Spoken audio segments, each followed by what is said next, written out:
There's something you're carrying right now that feels smaller in the light and enormous in the dark. You don't notice it until you try to move quickly and your shoulders burn. You don't notice it until you try to sleep and your mind rewinds the same miserable film. You don't notice it until someone asks, "Are you okay?" And you answer with a shrug that's more a surrender than a reply. That weight, that relentless, polite heaviness, is not your fault. It's the habit of holding on. Most of us were taught the same dangerous gospel. Grab tight. Never let go. Fight until the body gives out. Win at all costs. Control the outcome. Make the future bend to your will. It's heroic sounding, but it's a lie. What if I told you the prize you're straining for is behind the very thing you refuse to release? What if the fastest, most radical way to change everything is not a harder push, but a strategic surrender? Letting go is not weakness. It is precision. It's not giving up. It's choosing a new battlefield. Imagine you've been pressing your forehead against a locked door for years, convinced strength will break the lock. Meanwhile, the door across the hall is wide open.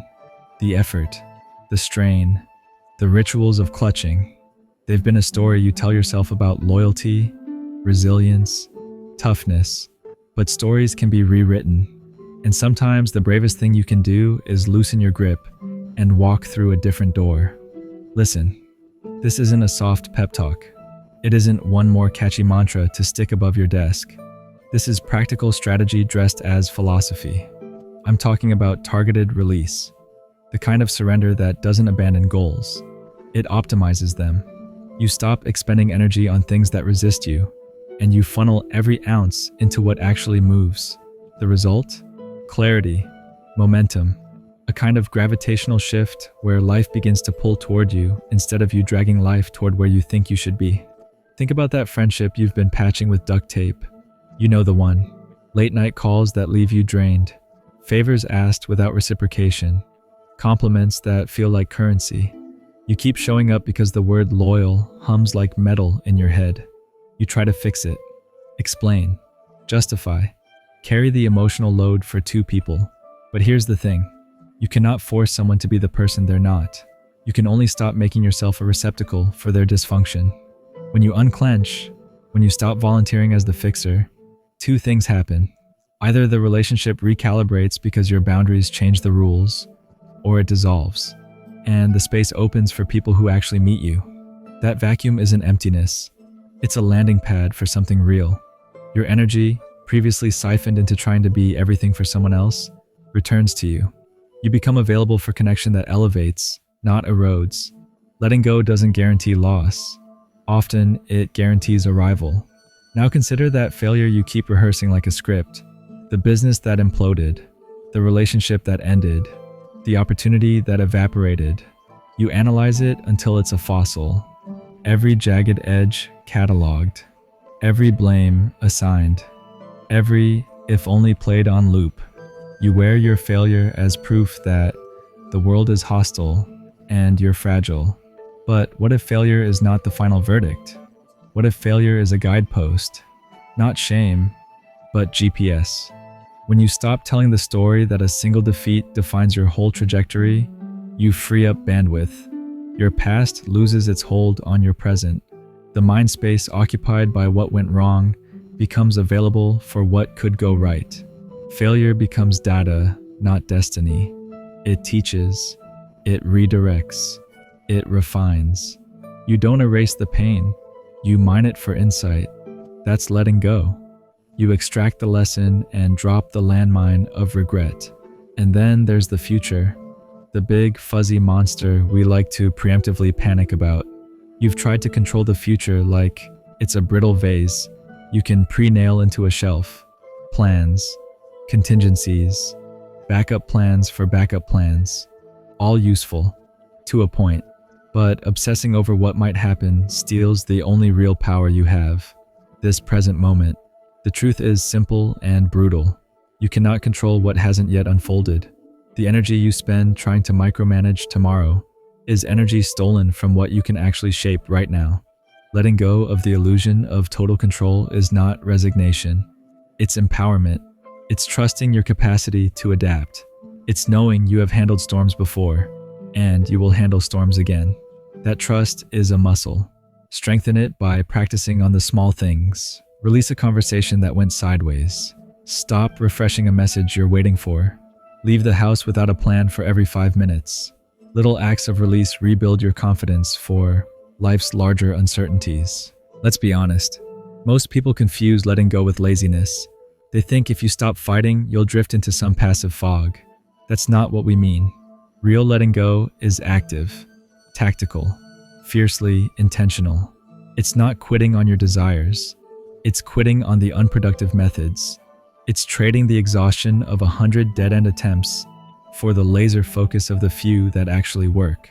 It's less about giving up and more about choosing well. Picture sand slipping through a closed fist. The harder you hold, the faster it escapes. Open your hand. The sand rests. You gain steadiness by loosening your grip. That's the paradox. When you stop trying to squeeze control out of life, life begins to hold you. This paradox is ancient for a reason. Every spiritual tradition that lasted teaches some version of it. The real power lives in softness. Let me tell you a story. A friend of mine, a builder, relentless, all drive, woke up at 4 a.m. every day for 20 years, chasing contracts, calls, more work. His muscles were strong. His relationships were thin. He never sat with his children, because work is how I provide. One day, his company collapsed under debt. No warning. He hit rock bottom. For a while, he clung to the wreckage, replaying how he could have saved it. Eventually, he stopped, not because he had no fight left, but because he realized his fight had been in the wrong direction. He let go of the identity of always producing. He learned to say no to overload. He reconnected with his children. Months later, he started a different business, smaller, aligned, and somehow more profitable, because his presence, not his hustle, became the asset. That turnaround wasn't magic. It was strategic release. Here's another. The habit you can't break. Endless scrolling, perfectionism, people-pleasing. You try willpower, and willpower fails. Why? Because you're treating a habit like an enemy when it's a symptom. You're trying to dominate a part of yourself instead of understanding it. Letting go here means curiosity. Ask, what need am I trying to meet? Boredom, avoidance, validation. Name it. Meet it differently. Replace judgment with compassion. When you stop warring with yourself, change becomes natural. You trade the fight for a kinder method. That's powerful, and it's sustainable. This practice of release isn't a single heroic act. It's a daily discipline. Some days you'll clench. That's human. The point isn't perfection, it's awareness. Catch yourself tightening. Consciously unfurl. Some days you'll revert, say, I see you, and choose again. Progress lives in the returning. A river doesn't stop flowing because it hits a rock. It finds a way around, and over time, it carves canyons. Resilience is persistence without self-cruelty. And let's be clear about what you're not surrendering. You're not surrendering your values, your goals, your integrity. You're surrendering the belief that if you push hard enough, everything must line up exactly as imagined. There's a difference between dedication and desperation. Dedication is steady, buoyant. Desperation flails. So how do you practice strategic surrender? 3 small moves. First, inventory. Identify one relationship, one regret, or one habit where you're expending massive energy with little return. Ask honestly, am I changing this or am I changing myself into someone exhausted? Second, boundary. Replace the idea of letting go with action.